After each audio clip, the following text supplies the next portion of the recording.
Brian Kelly. Some individual performances have already been highlighted. SEC accolades, obviously, you guys are aware of. Jay Ward, BJ Ojolari, defensive back and defensive lineman player of the week in the SEC. We're proud of their accomplishments and like to note those accordingly when those kinds of performances are highlighted. It's very difficult to be a player of the week in this conference, and we like to give them due notice when they are outstanding performances like that. As a team, obviously, any victory in the SEC is a great victory. The way we came back in the second half, I think the overall performance from our defense from start to finish was outstanding, and then we rallied offensively and executed much better down the stretch. We'll look to certainly improve on the offensive performance and its consistency for 4 quarters, and continue to work on consistency in the special teams game. But I really liked I think physically and mentally how our guys stayed with it the entire game. The sense on the sideline for me was really good, that our team was at no time anxious, panicking, didn't believe that they were going to find a way to win the football game. So it's a very good trait to have moving forward, and we'll look to build on that. As we move forward now, getting another home game, excited to be, in Tiger Stadium again for a third consecutive week. But now we have to look towards persistence and consistency. Looking at a football team now that has a chance to be a good team, you have to have consistency, and that means coming back after a good win and putting together a complete performance. And so that is mental and physical, and that is in how they prepare. So we start that preparation today. We work through the week. Our expectations and our standards are that we have a great week of preparation, regardless of who our competition is, whether it's an SEC competition or not. We need to be consistent in what we're doing, and that will be the challenge this week. The maturity will be on display in terms of how mature we are as a football team, and can we handle success? We had some success this weekend. How do we handle it this week in our preparation? New Mexico is a challenge. We had Zach Arnett's defense and Mike Leach's team this weekend, and that defense is a handful. We saw it. Mississippi State was difficult to handle, especially in the first half. They keep you off balance, and Zach came from the Rocky Long tree, and we go against a Rocky Long defense this weekend. It is a good defense, and they have caused people fits. They're a defense that is in structure, has some similarities. They're allowing 13 and a half points per game. Third down, they're outstanding. I think they're fifth in the country. They forced 7 turnovers this past weekend, 7. So you can imagine. I think top 5 in the country in terms of forcing turnovers. So this is a defense that will give you problems. If you're not executing at a high level, they'll turn this game into a close game. There's no doubt about that. Offensively, and again, obviously, head coach Danny Gonzalez does a really good job. He's a noted offensive mind. He's always been really good as a play caller, and it's a pistol midline option offense, ball control. They've got some talented players on the perimeter, and it's one where obviously they're playing. Obviously good defense and very opportunistic on the offensive side of the ball. So Kendrick is the quarterback from Kansas. He transferred in, athletic, and we'll have to do a really good job with our option responsibilities. But again, I think, as I mentioned, a lot of this is in our preparation and consistency and how we handle things going into this weekend. So with that, we'll open up to questions. Yeah, hey Coach, Glenn West, Go 247. You talked about the conditioning of your team through 4 quarters on Saturday. I'm just curious, is this kind of the point in the season where that really gets to show just how good of conditioning you guys are in, and just what does that look like in season in terms of keeping those guys as physically healthy, I guess, when you get to SEC play? Yeah, I think it's how you practice. We don't condition during practice or after practice, so it's a matter of managing the practice structure itself, that you are getting your team to a workload that the games become easier, and then you start to see that in the third and fourth quarter where you can wear down your opponents. We're weight training during the season, and it's not a maintenance program. It's a program that we're not putting our guys in a compromising position where they've got too much weight on the bar, but we're being powerful with our weight training, and really intentional about trying to get our guys stronger during the season. So we want to continue to add strength. We want to continue to condition our players, but also with an eye towards making sure that their workload is such that they can be their best on Saturday. Hey, Brian. First off, we didn't get a check last week on Anthony Bradford's status. Just want to see where he's at. But also, with the tempo stuff, I mean, is it as simple as, hey, tempo's working, play tempo, or is there other considerations as to why maybe you pick your spots and haven't done it in the first half as much? Anthony is activated for this week. He's in a competitive situation with the guard position, but certainly we'll have an opportunity to earn playing time this week. Yeah, it's not as simple as just say, hey, let's go tempo, and all of our problems have been erased. I think I kind of alluded to some of them. Having 3 different offensive line combinations require a lot of communication. We had 8 penalties, 6 of them were unforced, and 5 of them were communication errors. So we've got to clean up communication, cadence, rhythm, and so tempo takes some of that out of the mix, so to speak, and that you can just go fast and not have to worry about it. I think at times we have to think in terms of correcting the gross errors instead of trying to correct everything at the line of scrimmage. We've been a little bit maybe too detailed, and we just got to play. And then when you play a faster pace, there are some things you just can't account for. And I think maybe we've overcoached it a little bit, and I think we're trying to find our sweet spot as to what are the things that we just have to live with and really do a good job of getting the ball out of our hands. What are your assessments of Jaden so far this year? You were very specific in the post-game about opening up. How does he take that coaching in the game, during the week, et cetera, and how does he take it to the field? Yeah, I love coaching somebody that is open to the dialogue during the game. You can have conversations with him during the game, and he can make the corrections in game. Some can't, and so you just don't even try to do those things. But Coach Sloan is talking much more conceptual. I'm trying to deal with some technical things, on the sideline, because sometimes I don't have the big conceptual picture from the sideline. So, he's handling both ends of that, where, Coach Sloan is talking about some concepts and some different looks, and I'm trying to really focus on some specific things. And,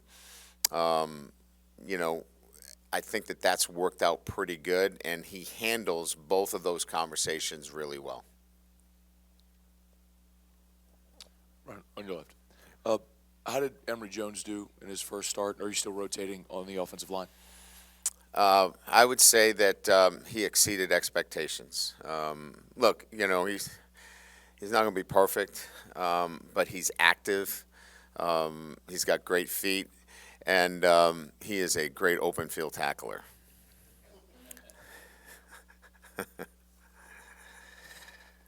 Ryan, Will Snyder from The Advocate. You talked about this a little bit after the game in terms of how Kayshawn getting double covered is opening things up for Malik. At the same time, do you feel like you guys need to do some different things to get Kayshawn going, or is that just going to kind of have to maybe live with that a little bit? Yeah, I think that's a little bit of both. I mean, I think, look, this is never one-sided, right? It's never all on the player. It's never all on the coach at this level. I think you have to look at both, right? We got to look at how we can move him around and utilize his talents, and then he's got to continue to work hard and work on his skill set, and continue to work hard in practice. So it's always going to be that at this level, at the next. It's always going to be on the player. It's always going to be on the coaching staff to work together. This is working together as a team. Is how you get better. It's never just one side of it. So absolutely, we've got to do our job as coaches to move him around and be creative, and he's got to do his end of continue to work hard and be the best player he can be. Hey, Coach, here in the middle. After looking at the film, what were your thoughts on some of the special teams that you had, the decisions to catch punts, the punt return coverage, the kick return coverage late in the game? I know there was a hold called on that late kickoff, but did you still see a breakdown there? Yeah, so a couple things. The kickoffs are a direct result of the kicks. The kicks that have been returned have been line drives down the middle of the field. That is going to compromise your coverage. We don't have a chance to get off blocks and get properly covered. Now, can we get off some blocks and make some plays? Absolutely, and we've got to be better there. So this is not all on the kicker. However, it does expose you with those types of kicks. As it relates to the fielding of the punts, we got to coach better. I mean, and I've got to be involved in that and make sure that those guys are absolutely clear in terms of they cannot move their heels, past the 10-yard line. Greg obviously lost track of where he was. He's a young player. We've got to do a better job coaching him there. The one that he tried to field, he felt like it hit one of our players. Look, when you're looking at it, it's close, but again, that goes to awareness, and maybe we could have coached him better. If he saw some Mississippi State players, moving towards the ball, maybe that's the cue that he falls on it. If he doesn't see a Mississippi State player going to it, maybe he stays away from it. And I think we can do a better job coaching that too. Hey, Coach, right here. How do you think the run game has been improving kind of steadily so far this year, and how impressed are you with your backs? Yeah, look, I mean, I think last week we talked about, run efficiency and where is that as it relates to, week 2. And I said, I really can't tell you until we start SEC play. Our run efficiency was much better. When we needed to run the football, we were able to do that, to close out the football game. So I'm pleased with the efficiency of being able to run the ball in short yardage situations, to close out games inside, the 10-yard line, what we call, our white and blue zone. We've been effective running the football there. And then our backs are kind of what we expected. They're all going to contribute in some fashion, and I think they all did. I think they all lended themselves to, what we're doing from an offensive perspective. Getting Emory back helped. You saw him catch the ball out of the backfield. He was really good in pass protection. And I think he'll get better as he continues to get reps, and he'll add to the depth of that position. Ryan, kind of circling back to the special teams question, as you said, maybe it was an effort. He thought that something happened, so he's trying to jump on the ball. Player feels the punt, maybe trying not to let them get the good field position. Can you live with or accept errors that involve effort? I mean, can Absolutely. you live with it a little better? Yeah, as he came off, and my first reaction is, what are you doing, right? And as he explained his position on it, you know, you really can't come back with anything else other than, okay, let's take a look at it on film. Maybe we can help you with that decision making in the future. But he's trying to make the right play, and those are about as gray as they come within special teams. Moving off your spot at the 10-yard line, that's a little bit different. That has to be coached, and there's got to be more discipline in those situations. So there are going to be some of those gray areas. We just need to be better all over the place, and you know, that falls on Brian, that falls on me. We all have to do a better job then, and our players have to commit themselves and understand how important special teams is. It was a great play by Slade, and the hang time was terrific. It was 4.5 plus, gave us the opportunity to be in position to make the play necessary to obviously get a big play. Hey, Coach. Liam Haley from KLSU Sports here.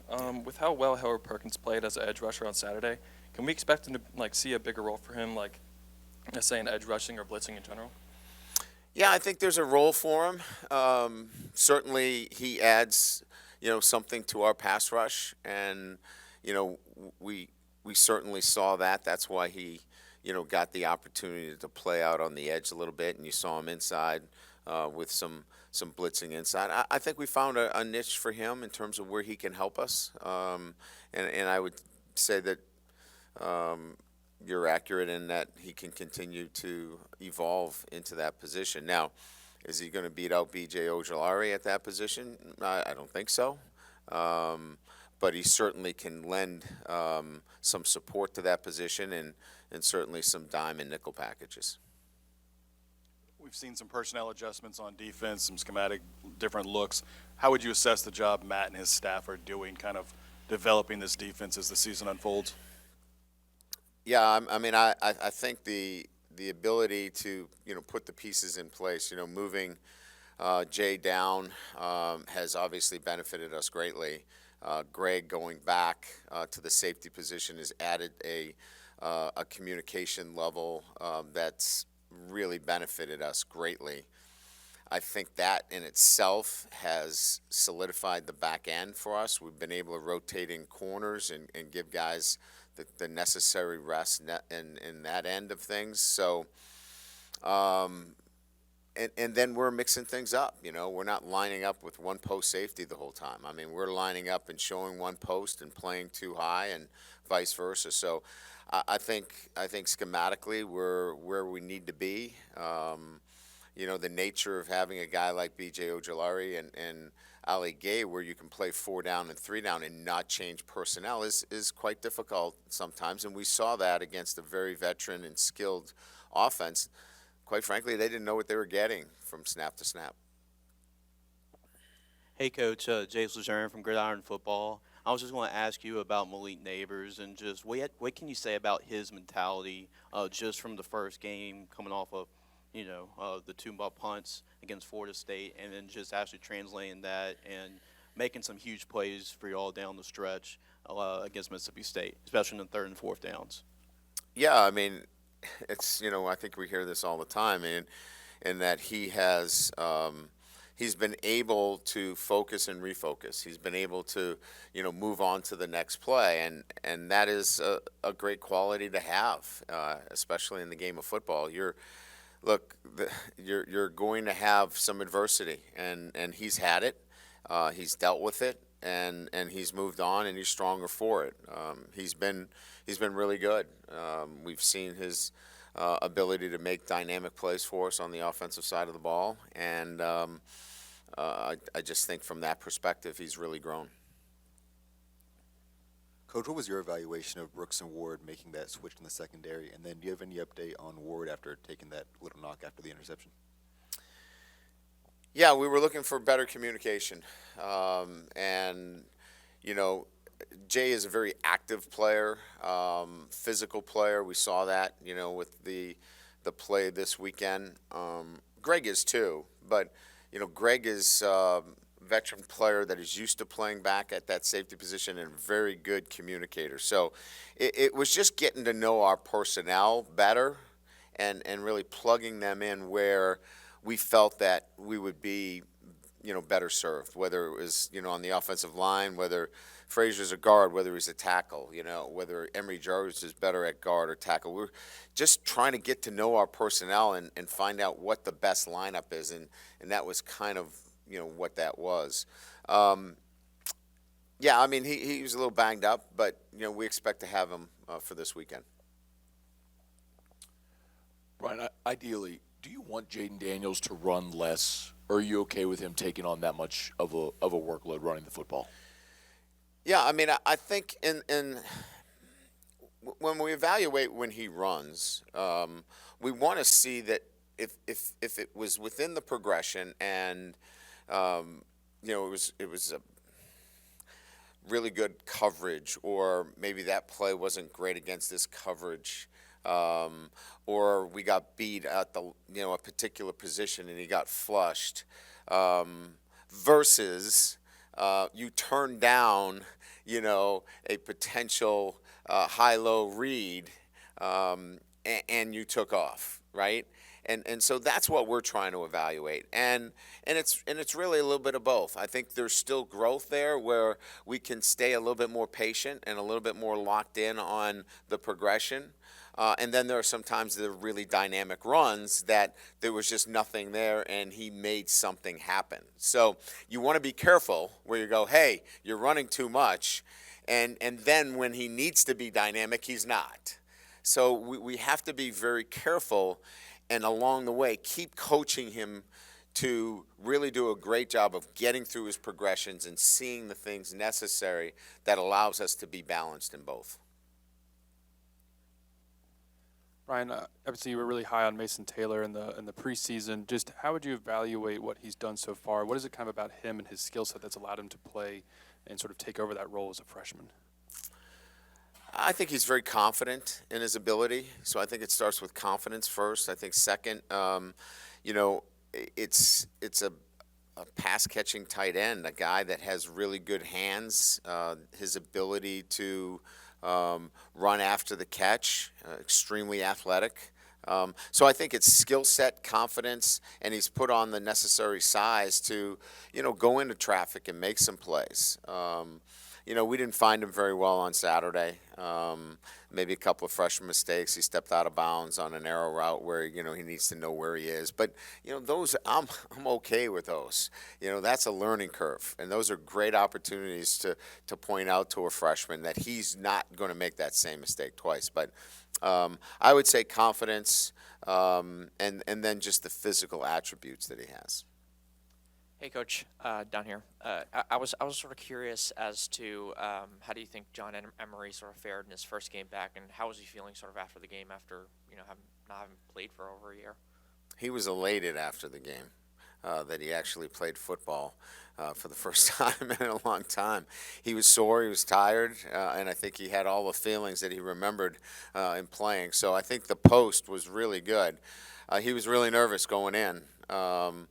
But I thought he, afforded himself very well. I thought he ran with pretty good vision for a guy that hadn't played in a while. I talked about rust. There was some, but again, I think all in all, caught the football, played with low pads, and he'll get better. So I thought a good first game for him. Coach, you have four right here. Oh yeah, sorry. In the front.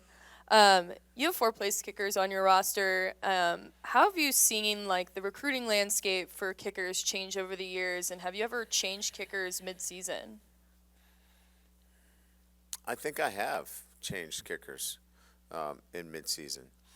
I'm not interested in changing kickers right now. I think our kicking situation is much more technical than it is anything else. We've just got to clean up some technique. But we've got a scholarship kicker as well. We've got a transfer from Northwestern who's talented as well in Finnison. So Dybert, Finnison, Ramos, Peyton Todd's a really good punter. I mean, we're pretty deep in kickers. You know, Bramlett obviously, punted the ball very well. So I really think that there's some great depth there. But we're not going to say there's never competition at the position. If we feel like, we need to make a change in a particular area, for example, we got to change kickoffs versus field goals, extra point, we'll consider all of those things for the betterment of the football team. Great, thank you.